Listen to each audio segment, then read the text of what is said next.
pledge allegiance to the flag of the United States of America and to the republic for which it stands, one nation, under God, indivisible, with liberty and justice for all.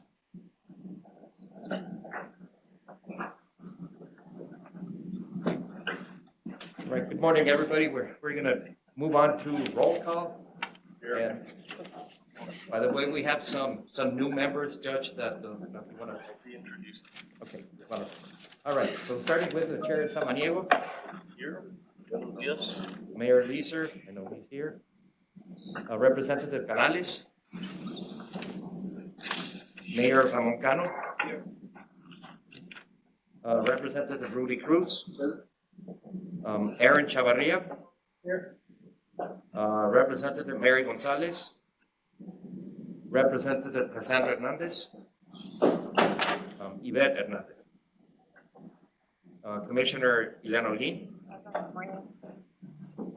Representative Willie Madrid. Councilman Walter Miller. Here. Representative Joe Moody. Representative Eddie Morales. Here. Mayor Diana Murillo. Representative Claudia Ordaz. Representative Lino Ortega. Norma Palacios. Here. Mayor Quintana.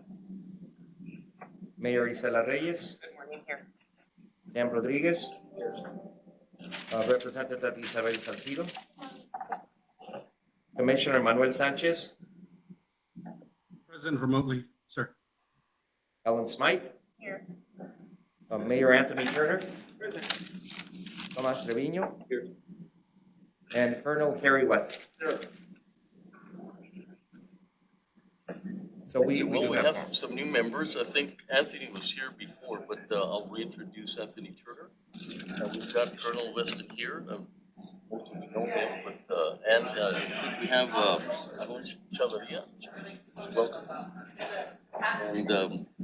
And that's all, right? That's all the new members, but welcome. Because I told them that they needed to prepare a 20-minute speech. Thank you. Go ahead. All right. So next is the open comment. Marisol, do we have anybody for open comment? No, we don't have anybody for open comment.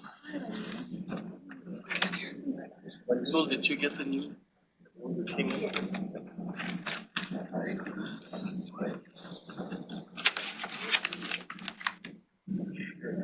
Okay.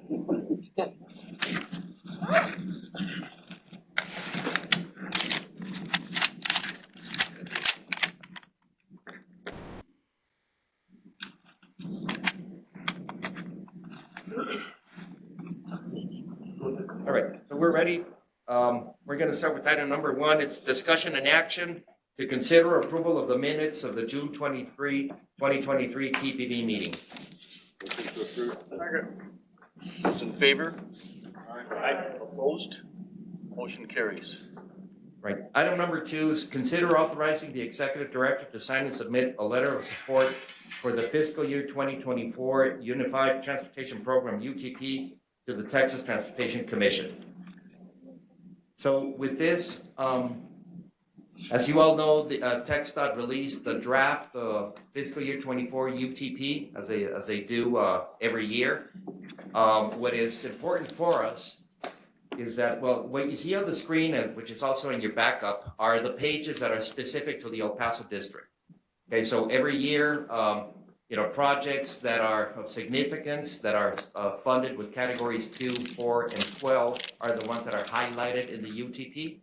So what you see there on the table is really a summary of the projects that are now funded in the UTP.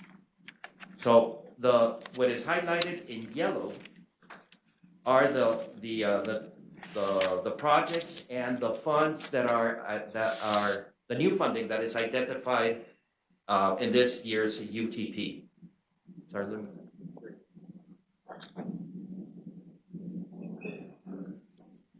Yeah, I apologize, that doesn't show up. But if you see on project number 1, which is in Culberson County. Of course, this is outside of the MPO area, but this is an important project. This is in Culberson County, FM 2185. So the commission assigned $90 million of Category 12 to complete the funding for that new road.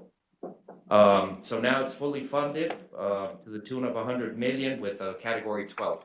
So again, that's outside of our district, but it's good news for the TxDOT district. On row number 3, this is the most significant one. Where this is for I-10 segment 2 downtown. So what we now call the Downtown 10 project.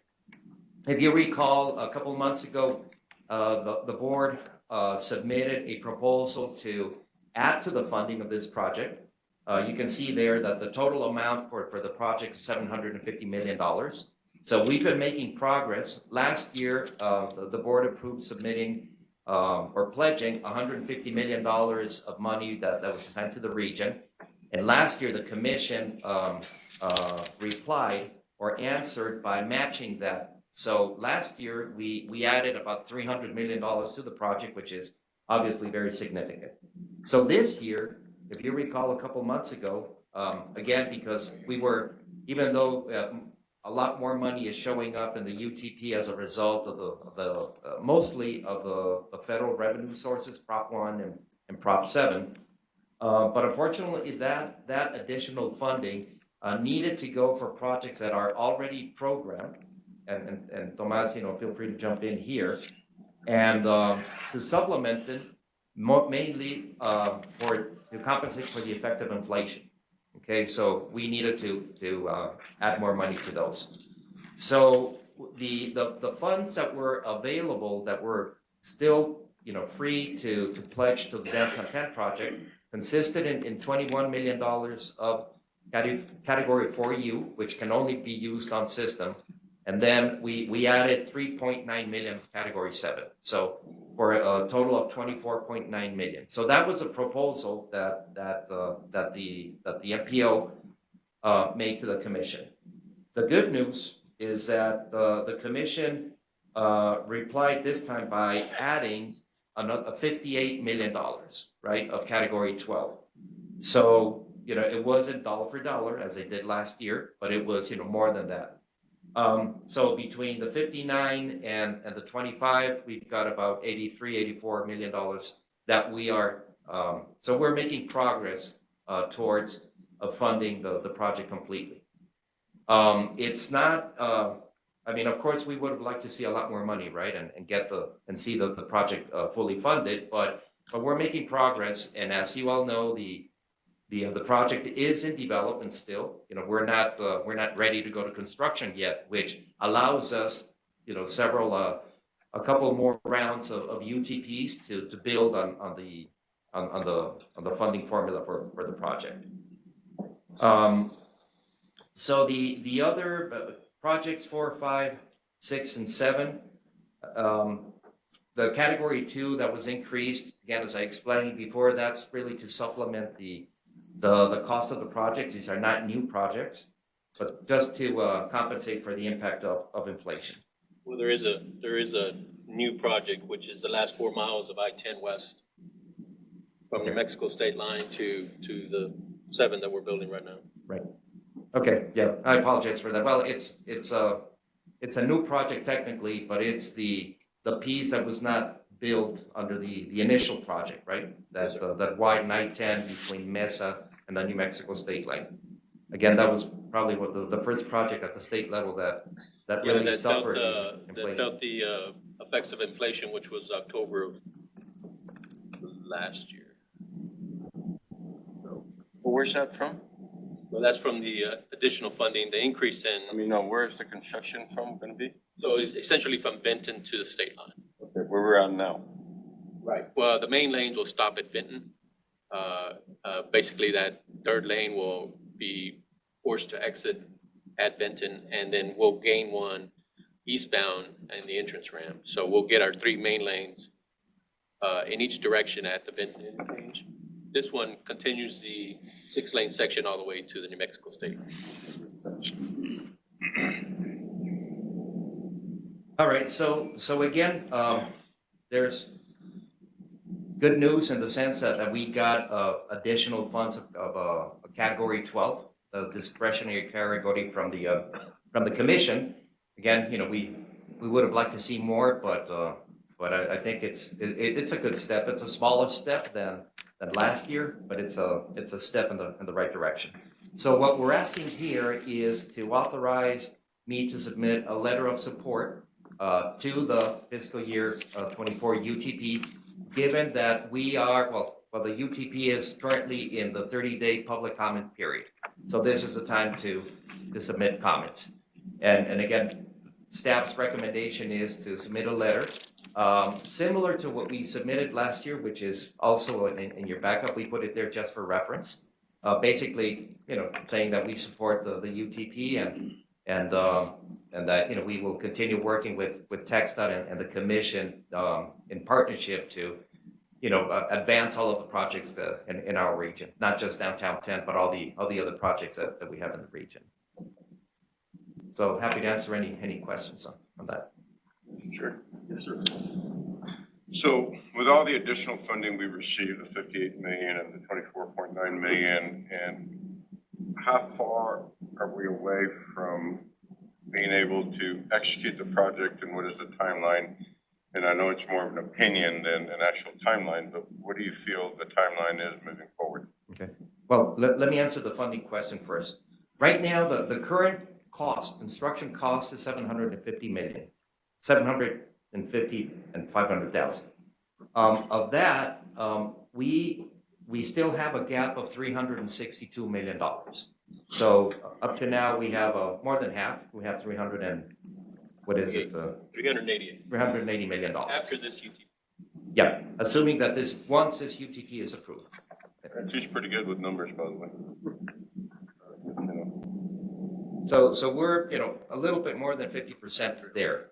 But however, if you'll see on the agenda, there's another item, a companion item for a grant application that will be submitted. But to answer your question, we've got 380 million and change, but we're still short by 362 million. But again, we have at least 2 more years to work with the commission to reduce that gap. As far as the timeline, Tomas, maybe you can. So we're roughly 60% complete on our schematic. We're still in the NEPA process. We're hoping to get environmental clearance here in 24. And then from that point, we'll take another look at it and see where we're at funding wise. But we'll continue project development regardless if we're fully funded or not. We just need to move forward with getting environmental clearance. That's step number 1. After you finish the schematic and you start moving forward, when do you believe we'll be able to take public comment and bring it and roll it out to the public? Well, we have one more public meeting scheduled as part of the NEPA process. So, I mean, at that meeting, we'll show our preferred alternative, and we'll again still take public comment at that point. The meeting is, you figure when will that be? 25 as well. 24, right? So probably spring of 24. Thank you for that.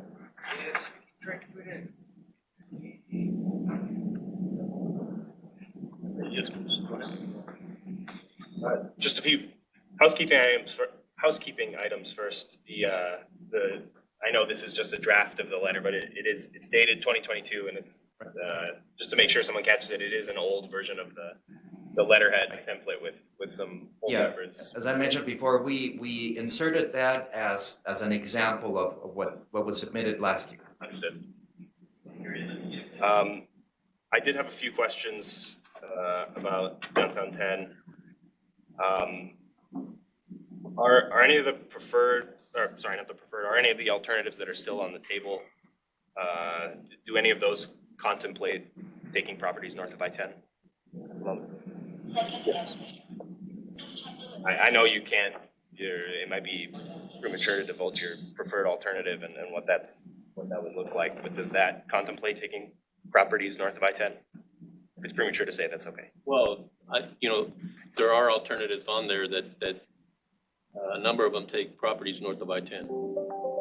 Okay. I obviously don't want to hold up the entire package here. I do still have heartburn with voting for funding for a project that may take properties within my district, and not an insignificant number of properties. We're talking many city blocks north of I-10 that's contemplated in some of the alternatives that are still on the table and then going through the NEPA process. Obviously, it's complex to fund a project of this scale and of this magnitude. It's taking many years of gradual accumulation of funding. Again, I don't know that. I mean, there's no way to separate out in a letter of support funding one project versus the entire UTP. So I'm just having difficulty reconciling those two things. Obviously, there are other projects in here that I think are beneficial with all three counties. So if I may, the specific concerns about the project itself, the alternatives and, elements of the project and all that, the appropriate time or the more appropriate place to make comments is really during the NEPA process, right? And as Texas has been working this already for more than 2 years, and throughout, if you see the initial alternative that they started working with, and you see how that alternative has been refined to the latest one that was unveiled back in December, right? I mean, it is far superior in terms of reducing the impacts, not just right away, but other types of impacts as well. And Texas will continue to work on that. I mean, that's part of the NEPA process, but I encourage you and everybody else to continue providing comments. I mean, don't wait until the public meeting or the public hearing. You can continue working with providing comments and requesting, meetings with TxDOT. So Trevino? Yeah, so just to make a comment on that, we have tried our hardest to mitigate the acquisition of any properties, because any property is somebody's livelihood, right? So we don't make light of having to acquire properties to expand our freeway, and we've tried our best to mitigate it. And you can see that by just the number of homes that we're not even considering on the south end of the project or the east end of the project, where we're actually working with the railroad, just in an effort to try and avoid acquiring any of the residential homes along I-10. So. Okay. I do have one other question, Chair. Is the $750 million, 500,000 estimate still current? Do we think that that's still a reasonable figure for the construction of the final project? It's a dated estimate, but until we have a preferred alternative, it's premature for us to update the estimate. But we do know that inflation is going to have an impact on an estimate that's probably 3 or 4 years old already. Is it a pre-COVID estimate? So it's a pre-COVID estimate. Okay. I understand, there are certain projects that come in here that are going to remain questions about. But to look at this at a more macro level, this action that we're contemplating today is actually support to the administration, to our acknowledgement that they're working with us to fund these projects. I'm looking at it, as you said before, there are other projects in this that would be we would be recommending to the commission, and we need to play the game. Regardless of the final outcome of Downtown 10, we still need to do something there.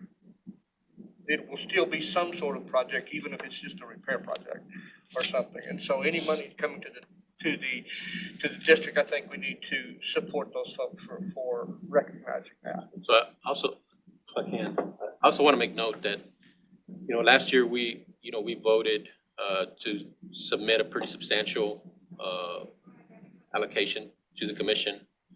And one of the projects that we defunded was the US 54 project.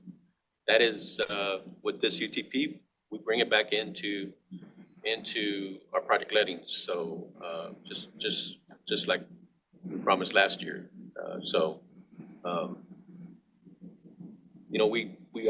We are trying to do our best to not only, it's not a one project UTP, it's a multiple year UTP. So we are working to fund as many projects as we can for the region. Thank you for keeping that commitment, because that was one of the big parts of the conversation before we would even be able to move forward, because that'd been out there for so long. So thank you for that.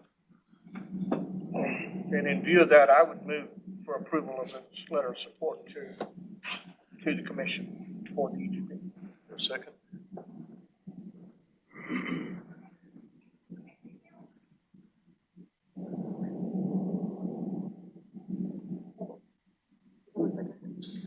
Second? There's a second. Those in favor? All right. Those opposed? I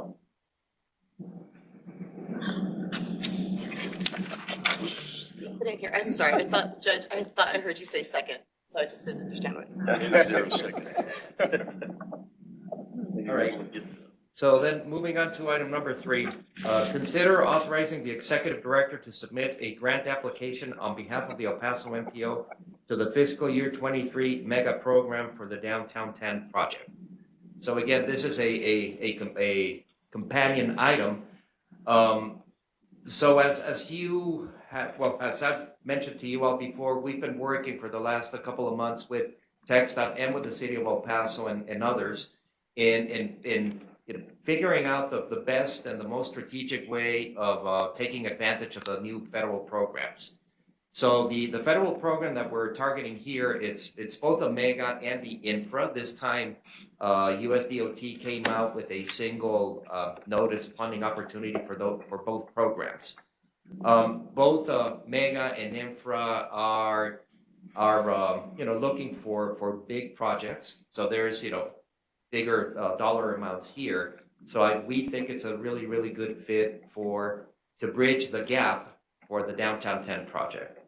So the latest information in the meeting that we had with TxDOT on Wednesday, I mean, this is moving pretty fast. So what I have there on the screen, if you can scroll down, yeah, the new information as of July 19th. So we have agreed collectively with for TxDOT and the MPO to be co-applicants on this application, right? So it's not a TxDOT led. So I think it looks a lot better, and it's a lot more palatable for the reviewers in DC if the MPO and TxDOT go in as co-applicants. And again, the dollar amount that we're going to be requesting is the balance, which is $362,430,932. The deadline to submit the application is August 21st of this year. TxDOT and the team of consultants are preparing the application. I'm sure you've heard that these applications for these projects are very detailed. They require a lot of work. One of the biggest pieces of information that we need is a benefit cost analysis. So because again, these programs are very competitive. They receive projects from all 50 states and perhaps other even some territories, but it's super competitive. And yes, there's a good chunk of money available, but again, a lot of really good projects are going to be competing with ours. So with that, I'm happy to answer any questions. Tomas also may be able to answer other questions as well. Mr. Chair. Yes, sir. So applying for the grant and obtaining the grant didn't give us the design. It just gives us the funding to move forward, or do we have to have a definite design to be able to apply and get this grant? So at this point, I mean, there's some rules of thumb. At least you need to have a 30% design to so that you have a credible project, right? Typically, it's not a good idea to submit an application for construction when you just have a concept, right? So here, I think, based on where we are right now, through the project development process, as Tomas was explaining, there are multiple alternatives that have been developed, even though, of course, the preferred alternative has not been officially or formally identified, but we're pretty close. If the final alternative is tweaked or changes a little bit, it's not going to change substantially the scope of the project. So we are in a good situation to, engineering wise. What percentage are we, sir? Because I know you made, and you might have already said it, I just. Right, 60% schematic How development. many? 50%. 50%? 60. 60, okay. It's schematic, just for clarification, right? Does it include the deck park or no? No, our project is simply a transportation project. There is some verbiage in there that includes the potential to add the foundational work needed for deck plaza, if that is needed during construction. Do we have any funding already set aside for the deck park like we do already halfway towards this 750 million? No, not at this point. It's not funded yet. Not funded. They have to go together though. I mean, in a perfect world, they would go together. Right. If they don't go together, does that mean the deck park's off the table? No. It can go later? Right, yeah. And that was part of the conversations that we had, and Yvette, feel free to jump in. We would have liked to have the deck park as a project, further along in design, right?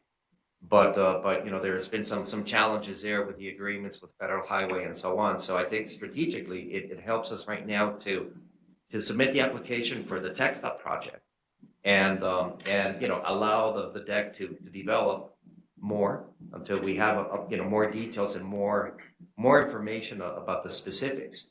And but this doesn't preclude that for next year, that we can apply again, for the deck individually or as part of the tech stop project. So the question would be, Tomas, is that for you to lay that foundation that would allow for the deck, you would have to know that it was gonna be a possibility, right? It's not like you Right, can do something and then But later. this doesn't preclude us from using some of those funds for foundational work.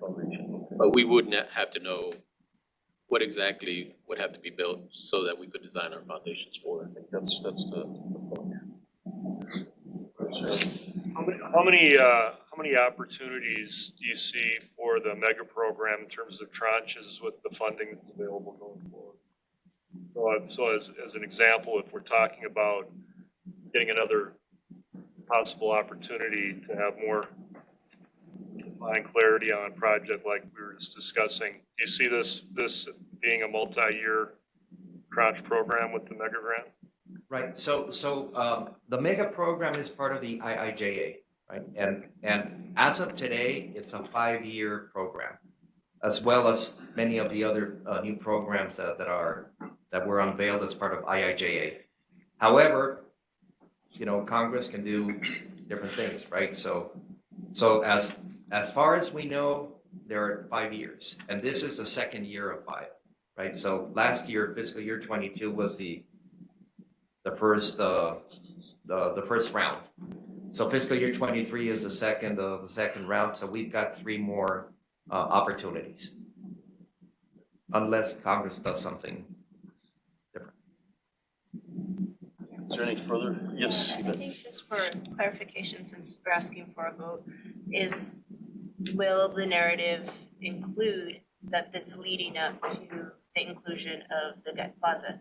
Because that allows, let's say for next year, they're already aware of it. If we're going to submit, it's already built into it. So hearing that there is a potential for it to be included, we can vote and support, but yet we don't know what the narrative is actually going to entail. So it's kind of a yes or no. Is this included, the leading up to the foundation, the supports for the deck plaza, or as they write the narrative and as it develops, it might be removed? I don't think I've heard Yeah, how the well, narrative is going to be laid out. You still need 362 million for the transportation project, right?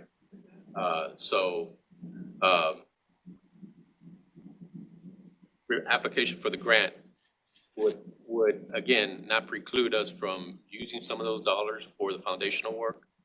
And that verbiage is just a couple of lines in the actual grant application, because we don't have specifics on the potential deck plaza. So we can't actually put in specifics into the grant itself, so. Understood. I think that was the question, is if there will be within the narrative, let's say El Paso is successful and we do get the 360 plus, that we're allowed to use that for the foundation, because when we received our raise grant, it was very specific. You can only spend this X amount of money.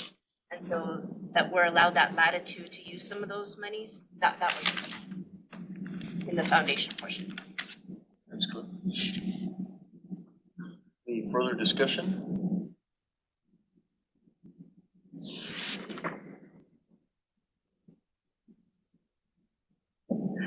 Yeah, I'll move that we approve. Okay, this is the middle of this. Is there a second?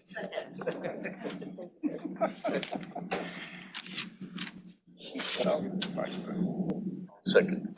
We did have a second. We have a second. We did, okay. Those in favor? Aye. Those opposed?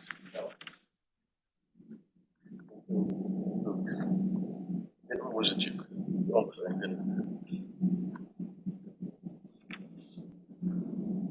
all right, moving on to item number 4 is consider authorizing the executive director to submit a letter to the General Services Administration, GSA, regarding the Bridge of the Americas Enhanced Feasibility Study. So if you remember last month, we had Charlie Hart from the General Services Administration do a presentation here to the board on where they are on their enhanced feasibility study for the Bridge of the Americas. What staff is recommending the letter to include, there are two themes, and Gabby, if you want to put the summary sheet. Again, with the understanding that the feasibility study is not, that they haven't even started the NEPA process, right? But what the enhanced feasibility study, they are developing some concepts, and they've had received a lot of public input, and the alternative that they are leaning towards is what they are calling alternative 1A. I'm not recommending that we focus too much on that alternative 1A at this point, because again, this is just a feasibility study. But what I think is important, and the message is that I think we should communicate. If you want to scroll down a little bit, Gabby, to the bullets. Two things. One thing that we have expressed many times to the GSA is that they are just focusing on their footprint. Okay, so and this is a thing that I have a hard time understanding, but it is what it is, right? So GSA has $650 million or whatever the dollar amount is, but they can only spend it within their footprint, which is where CVP is going to be located, right? We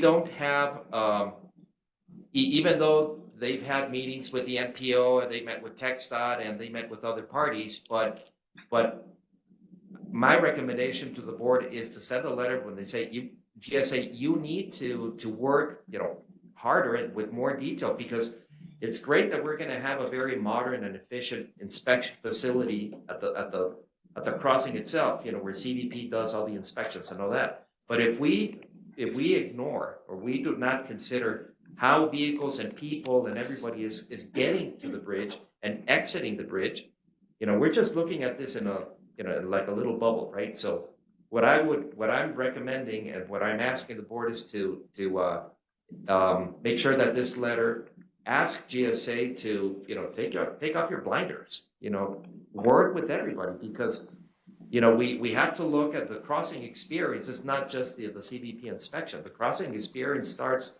northbound, starts in Juarez, and it ends, after they exit the state facility, right?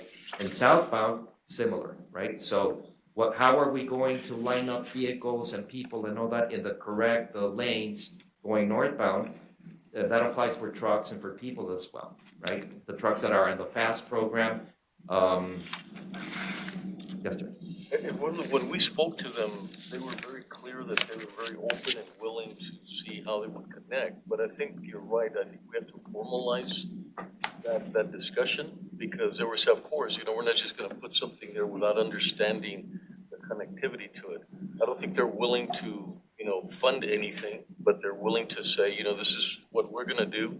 And then how does that work with what you're needing to do for exits and so forth? But I agree, it was just that conversation versus for them to commit to look at that, not just the footprint, and be open to that. There's a lot of things, obviously, that they talk about, like maybe reducing commercial, but not committing to it.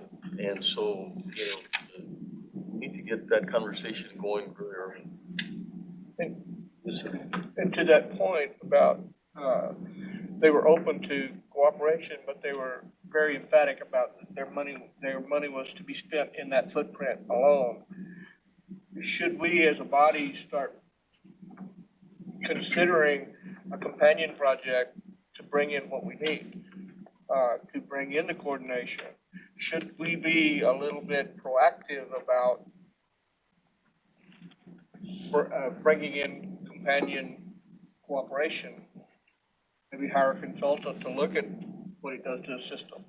I mean, shouldn't we be a little bit proactive about how we want, instead of reactive? We're kind of reactive to this money that was given, showed up. Don't we need to be a little more proactive about how we utilize what was given to us? Shouldn't we consider maybe a companion project for this? To study the bridges as a system. Well, I think we have to understand what we need to do at our end. Right, that's exactly it. I think maybe we, instead of just talking about it, maybe we should throw a little money at it and see what we need to do. And if I can respond to that, the answer is absolutely yes, Councilman. It is clear, even though, hopefully we'll send this letter with that message, but, GSA is going to do their thing, right? So the reality is that we have to do the companion analysis, right? They're not going to do it, right? So yeah, absolutely, I completely agree. And all the discussions that we've had here at the past TPB meetings, where, we know that we have the need to look at all of our crossings as a system, right? So how are they working as a system, and then look at them individually to see what improvements are needed individually, right? But we're lacking that system-wide analysis and approach, right? So yeah, absolutely. I don't think we should wait. No, we need to do that. And again, that the chamber has an application to Congresswoman Escobar's community projects, whatever the program is called. And in case we are not successful, we as a region, to getting that funding, remember that this board already authorized $2 million so that from category 7, so that the MPO can initiate that study. I think it's absolutely paramount that we do that as soon as possible. Do you need a direction on that, or do this motion, or no? No, the item right now is for the letter. Representative, go ahead. Yeah, I don't at all disagree with being proactive and making sure that we're coordinating here, but I do think that the system-wide analysis gives us a good opportunity to better understand what our needs will be here. And we do have a little bit of time in that this is a very preliminary feasibility study from the GSA, and they're not anticipating, their design award is 2026 and their construction start 2028. And so we have, again, it doesn't hurt to be proactive, but I do think we have a little bit of time to better assess our needs in the area around the port there. They've been And we do have the allocation of $2 million. We asked, when Commissioners Court asked if they leave the Coliseum out of the footprint, they came back with an option of saying that they would consider that. So I think they're open for discussion, and then as we all know, later that window of discussion closes pretty quick. So the sooner we do that, the better. Yes, Commissioner Olguín. Thank you, Judge. So just as a follow-up to the discussion about looking at it system-wide, and the second bullet point about the possibility of diverting cargo to other ports of entry, can we specifically mention the soon availability of the Rio Guadalupe port of entry the way we did in the letter that the county submitted, just again to encourage them as another factor to look at when looking at what's going to happen here at BOTA? Yeah, I don't see why not. Yeah, absolutely. So really, the moving up to the second the bullet, second theme is I think consistent to what the county submitted in their letter, is that we know that today we cannot just overnight prohibit trucks from crossing at Bridge of the Americas. It's part of the Chamizal Treaty, and there's a story that I would argue also that from an economic development perspective, it would be detrimental. However, what I think is a good message, and I hope that the board agrees, is that we say, well, whatever you design, GSA, make sure that we can convert that whenever the appropriate time is, so that if we divert trucks away from the Bridge of the Americas, that we can convert those facilities for private vehicles or for pedestrians or whatever we're doing in 5-10 years, right? So I think it's more of a little bit of an aspirational comment. It's like, make sure that whatever you design, we can convert it in the future. So after Mr. Hart presented at our last meeting, I called him and I spoke to him and asked him why he was so stuck on that one footprint. And he said his initial conversations with the county, they really didn't want to give up the Coliseum. The city didn't really want to give up the zoo, and the Chamizal, the federal government didn't want to give up a piece of the park. And so I said, well, then you need to talk, you need to meet again, and you need somebody to bring all the parties together and lobby them and get the bigger picture, because this is like a once in a lifetime. I think the bridge was built in the 60s, back. So if we're going to have to wait another 60, 70 years, this is our bite at the apple. And so I agree, we need to take a bigger picture, and the community that was here last month, remember the environmental justice, they were very strongly opinionated that we want those trucks gone, period. Not in 5 years, but when this happens, they want them gone. And they're really very concerned about an environmental justice lawsuit if we don't take into consideration their requests, which could tie up this program for many years in a lawsuit. And we don't want that either.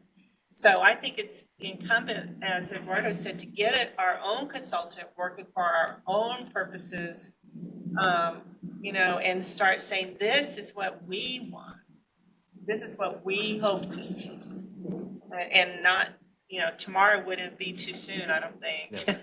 No, I'm in agreement with whoever, consultant or. Right. And I think the balance is that in my discussions with Congresswoman Escobar is that this is discretionary funds that can turn into political. So if they see that we're not willing, interested, moving forward, it could turn into a political discussion about whether it should be somewhere else. It could be allocated somewhere else. And so I asked clearly, can they have that kind of power to say, it's not going to work here. This feels that they do. It's discretionary, and they can move in a different direction. Right now, they're trying to have discussions with us. So there's a balance of, like for example, not wanting commercial traffic there. I can't believe that they're going to spend $700 million and not include commercial traffic and make it more efficient. So going to that zero of no commercial I think would set them off to maybe go in a different direction. So it's a huge balance of showing cooperation, and at the same time asking for the things that we need to see as part of the project. Chair, just to Miller's comment about looking at it border-wide, we did hear back from Escobar. The chamber's application did not meet the qualification, so it's not moving forward in the process. So we would rely on the 2 million that this body has approved within the border study. Yes, go ahead, Representative. We haven't, with the new information, do we then have a timeline for when we might be able to start using that $2 million allocation? I'll have a timeline this afternoon. I mean, the funds are there, are programmed. We're reaching the end of the fiscal year, so we're gonna roll them over to the next fiscal year. But now, I mean, I was not aware of that, so yeah, we need to move quickly on that. I'll get with staff and others to come up with a formal timeline. Part of the what's also moving is that, as you know, we are in the process of procuring a general planning consultant. That RFQ hopefully we'll be able to put it out on the street in the next week or so. So part of the idea is for that consultant to have the ability to do this study as well. It's one of the focus areas that we're asking them to provide a good team. Thank you. Would this letter include language that we're going to hire our own consultants or not really? Like, we feel so strongly about this that you should take the bigger picture that we're going to help you with. Or not? Yeah, I think the message is, you guys need to, work more collaboratively, and we know that they're not. So, this is our backup plan. I just feel that it's important for the MPO, the policy board, to be on record saying, we're asking you to do this. Now, if realistically they don't do it, which is what I think is going to happen, well then, we'll do it ourselves. Yes, sir. So it seems like we're all saying the same thing and just kind of a different way, but it seems like everyone's in agreement based on Mayor Miller here. And said we don't need a motion to, amend this item to bring it back, but will you bring it back to us as a body based on the $2 million and a lot of the conversation we've had today of how we're moving forward to become proactive? Absolutely. Yeah, I mean, most definitely. Knowing what we know today, what we will do is come up with a plan of action and a timeline. And, we've got a pretty good scope of work on what this study would do. I mean, with the $2 million, what we would be asking the consultant to do. But we'll bring it back formally, and, we're going to need other types of, actions by the policy board to program the funds. Have a motion to approve? In what direction? The way it is. In the direction that we discussed? Yes, sir. Okay. I'll second that motion. Those in favor? Aye. Opposed? Motion carries. Right, thank you. All right, item 5 is to consider authorizing the executive director to sign a letter of support for the El Paso Chamber Foundation fiscal year 2023 Community Connectors Program grant application. And we have Omar Martinez from the city of El Paso. Good morning, Chair and Board. My name is Omar Martinez, Grants and Strategic Initiatives Manager at the City of El Paso, working with Capital Improvements Department. The fiscal year 2023 Community Connectors Grant Program is different from our traditional grant programs. This is a privately funded initiative. This program, only communities that have a population from 50,000 to 500,000 can qualify. This means that no municipality in the city of El Paso County can actually meet those eligibility requirements. What we did under the auspices of the El Paso Chamber Foundation through the Mission Trail Alliance, a brand new initiative injecting new energy to the development of the Mission Trail, we combined the cities of San Elizario, Socorro, and census tracts within Isleta to meet that 50,000 population requirement and then be able to apply. The city of El Paso took the lead, providing the El Paso Chamber the technical assistance to submit this application, and we are ready to submit by July 27th. Essentially, the scope of work involves requesting funding to do some preliminary design work and conceptual branding work so that henceforth, all communications, all flyers, all technical work comes at a similar brand, regardless of which municipality pushes it forward. So whether it's a city through our projects around Alameda through TechStot or San Elizario or Socorro. So if we are successful, this would be a 1.5 year project. And another part of the scope of work, the chamber would receive dollars to hire their own grant writer to focus on these projects, implementation of whatever design work is developed for that same period. And so this would add capacity to the region. Us grant writers are very few in number, and we are really struggling to we have like this grant writing machine going on. We're submitting applications every week to try to take advantage of the federal dollars that are currently available. And so we need as much help as possible. Again, these are private dollars injecting additional capacity to our region. And so the letter from the MPO is essential because implementation of all this planning work involves applying to federal programs that do require MPO participation. So we want to show in this application is to show that we are a step ahead and we are ready to work with the MPO to add projects to the different planning, both local and state planning efforts.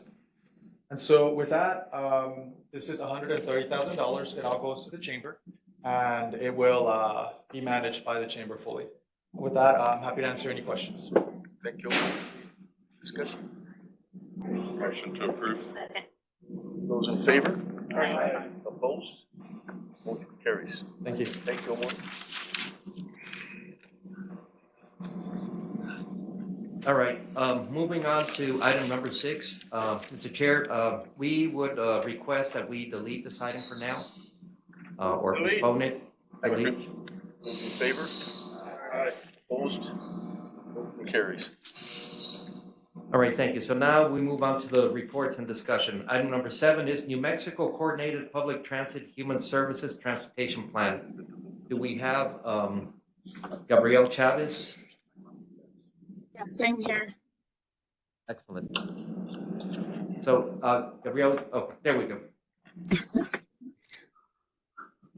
Do you want, thank you for doing that. Are you ready? Yes. Okay. Good morning, everybody. I'm Gabrielle Chavez with the New Mexico Department of Transportation Transit Division. We are in the process of updating. Can you move to the next slide, please? We are in the process of updating the Coordinated Public Transit Human Services coordination plans for the state from 2019. I'm here to present the planning process for the division. It's requirements for the Section 5310 grants. So I'm here to present for this region. If you can go to the next slide, please. The planning update process will be conducted at the regional level for 7 regions for the state, and this is for the New Mexico side, where I'm presenting for the South Central RTD area, as well as the Mississippi Valley and El Paso area, since South Central RTD and Las Cruces travel or provide service into El Paso. The information that we'll be gathering will include the NMDOT's long range statewide transportation plan, RTPO long range plan, the MPO strategic plans.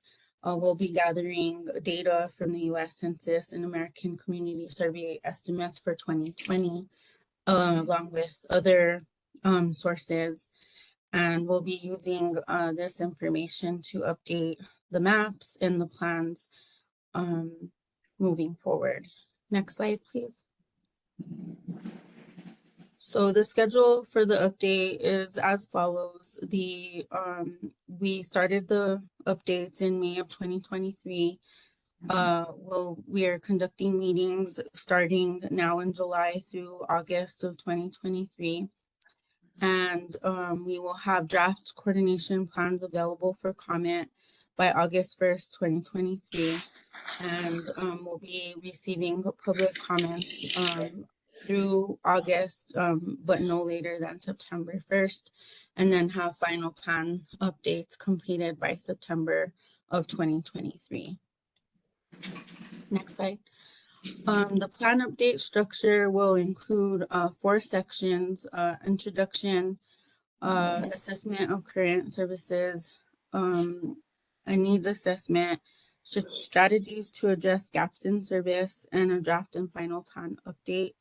We will be, during the assessment of current services, we'll be looking at the services that we are providing currently, and then a needs assessment which will include reviewing the census data, discussion with transit and human service providers, public outreach and needs compared to existing services to determine unmet needs, and then a strategies section to address the gaps in service, and then finally the draft and final plan update.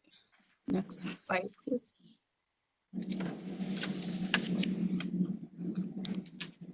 The assessment of current services will include an inventory of existing services, existing and future conditions, which will include ridership data and future service needs, and then funding for transit, the cost of existing services, funding sources, and potential for future funding. The needs assessment will be looking at where people live, population density, and then the transit dependent index, major destinations such as shopping, work, personal business, human service agencies, and medical services, and then other needs as far as additional wheelchair capacity, vehicle type, and service type. The strategies to address unmet needs are new services to meet existing and future needs, maintaining existing services, new areas of service, new service designs, additional vehicles and other capital equipment needed, coordination of human service and transit services. This would include opportunities to combine services with training, safety programs, dispatching, or any aspects of services that could be coordinated, and then a consolidation of services if needed. Existing strategies from the 2019 plan include prioritizing transit service to areas with higher concentrations of special needs populations, determining the need for additional funding or additional access to different sources of funds in Sierra and Doñana counties, coordination of efforts with the West Texas El Paso Regional Coordinated Transportation Planning Coalition to identify transit needs and implement services that would involve the El Paso MPO. Explore the need for regional or interstate and international transit services and integrate services where appropriate. Work with South Central RTD to coordinate and share vehicles currently allocated and confined to only specific services and programs.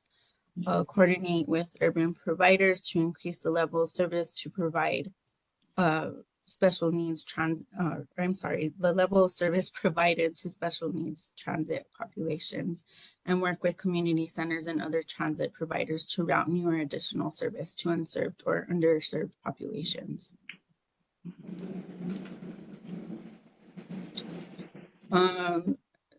Continuing with existing strategies is increased service delivery in smaller rural areas such as Santa Teresa, Sandan Park, Chaparral, and Socorro, New Mexico. Increased service delivery to growing special needs populations in Sierra County, work with county health and human services departments to monitor patient needs served and unserved by current transportation providers, emphasize education on available special transit services, establish a seamless automatic financial tracking and payment system, and explore regional transit solutions for dispatch and maintenance facilities, as well as introduce additional intra and interstate services between the larger communities in the planning area between Las Cruces and El Paso. That concludes our presentation. If there's any comments or questions, I'm I'm here to answer them now, or you can email me or call me. Next slide. On this slide, we have the 2019 plans are available for review on our website. If you just go to the Transit Bureau tab on our website, there's 7 of our 2019 plans listed there for review, including the one for this region.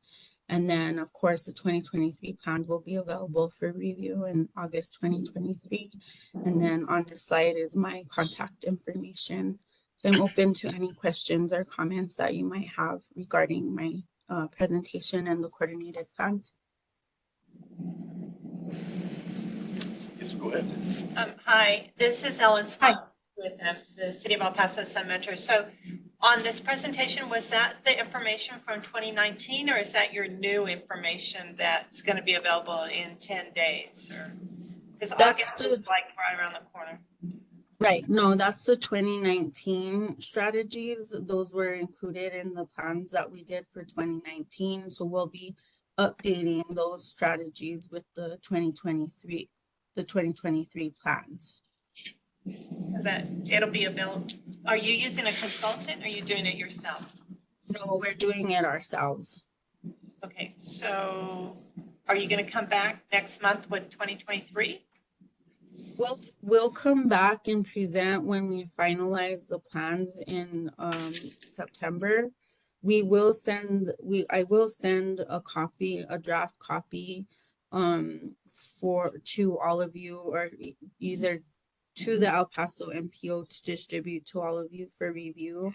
And then you can enter your comments or revisions that you have into the plan, and then we'll review them during the 30-day process.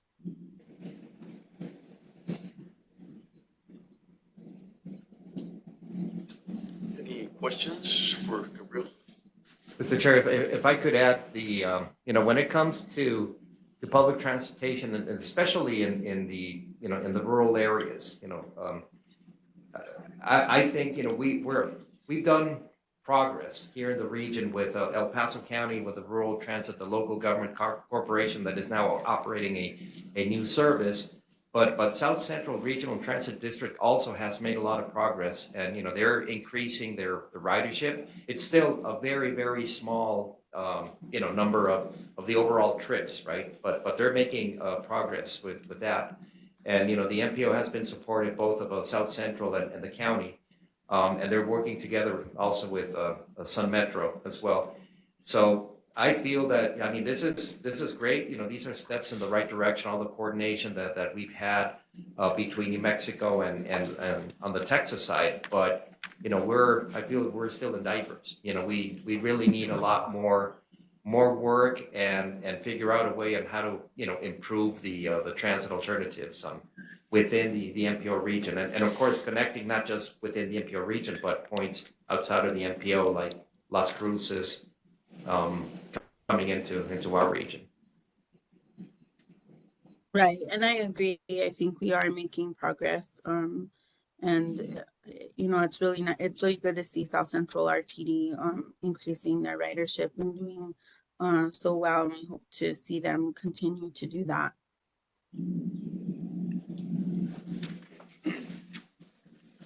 Well, thank you, Gabriel. All right. Thank you, Gabriel. Thank you guys for allowing us to present today. I appreciate it. All right, so then moving on to item number 8, it's a Sean Haggerty Drive Extension Administrative Amendment Update, and we have Ann Gallanza here.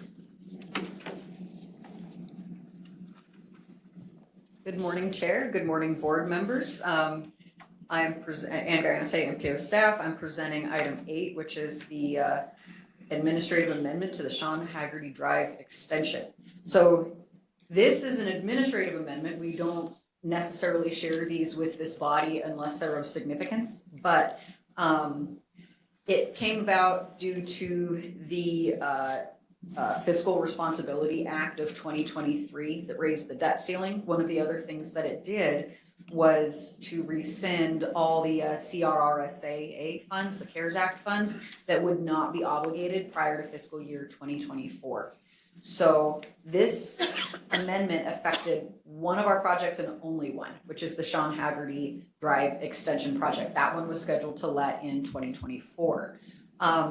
So what we were able to do is to work with TxDOT to change the funding category. So it's still within category 7, but it's no longer that CARES Act funding. But it had an 80-20 split now, which is different than the 100% funding that the CARES Act gave. So TxDOT agreed to provide the remaining 20% necessary for the project. So instead of having a 100% federal share, it now has an 80% federal share, 20% state share. So that is the subject of the administrative amendment. There's a corresponding, we didn't lose the funds. We were able to transfer them to an existing project, Horizon at Darrington intersection improvements, because that one was going to be able to utilize the funding before the hard stop at fiscal year 2024. So that is the amendment that we wanted to share with this body, and happy to answer any questions. Questions, comments? No, thank you. Yeah, those conversations for that amendment happened in the span of like 24 hours, right, Tomas? Yeah. So when there's a will, yeah, we can get things done quickly. All right, item number 9 is the RMS 2020 project status report with, we have Gabby Lopez. This is our monthly status report for the RMS 2020 projects. The list has been updated and the funding summary has also been updated to reflect the recently approved amendments to the projects, which anticipate that funding that was presented through the fiscal year 2024 UTP. We are also going to be updating soon the reports for the August TPAC and TPB meetings to reflect the projects that have been let during this fiscal year of 2023 and in these past 2 months, which include North Darrington, Horizon at Darrington, and also John Hayes Phase 1. So we will be updating that report to show those projects have let, and we'll start tracking the fiscal year 2024 projects as well. I'm not sure if there's any questions regarding the report. Questions? No. Thank you, Gabby. All right, item number 10, the executive director's report. I've got two things to mention very quickly. A couple weeks ago, I attended both the Safety Task Force meeting and the Commission meeting in Austin.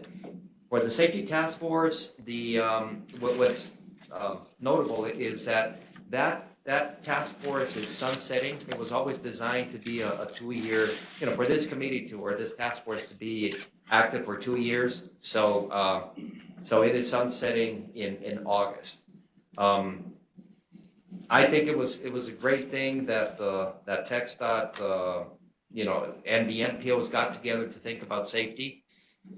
This is another one that I still feel that we're also in diapers. There's a lot of things that we need to do, and as a region, of course, the city of El Paso, as they completed their Vision Zero analysis, and we have our Safe Streets for All grant that we're still working. We're close to getting the agreement signed so that we can start that. But the task force itself at the state level, I think it was great that they brought the MPOs together, because again, the safety is something that goes beyond the denomination of transportation facilities, right? It's on system versus off system, where if it's the city or the county, So MPOs are really, really well suited to take the lead on these safety initiatives. So we're very excited about that. Then the next, on item B, is a TxDOT I-10 corridor study. Just a report that TxDOT is completing the final phases of completing that I-10 corridor study. There was the last meeting that we had here in person. They invited the stakeholders from the Mexican side as well. It's the same group that participated in the border master plan. So we got a pretty good participation there from users and chambers and even from the consulate. And again, the idea was to express the importance of I-10 in our region here, even though the corridor study covered from the New Mexico state line to the Louisiana state line, 880 miles worth of I-10 within the state of Texas. But of course, we wanted to emphasize and highlight how important the I-10 is for us at the local level, but also for the state and for the country as an east-west corridor. The final thing that I wanted to report, even though I didn't have it listed here, we hosted last week the TEMPO meeting. TEMPO is all of the MPOs in the state of Texas. So we hosted the summer meeting here in this room last week.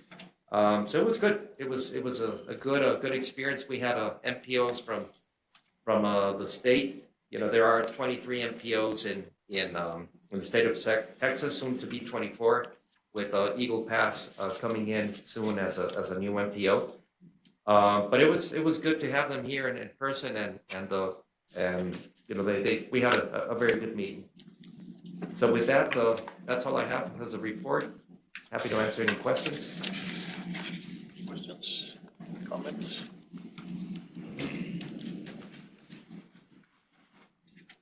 Motion to adjourn. Wishing all of you a great weekend. Thank you. Thank you.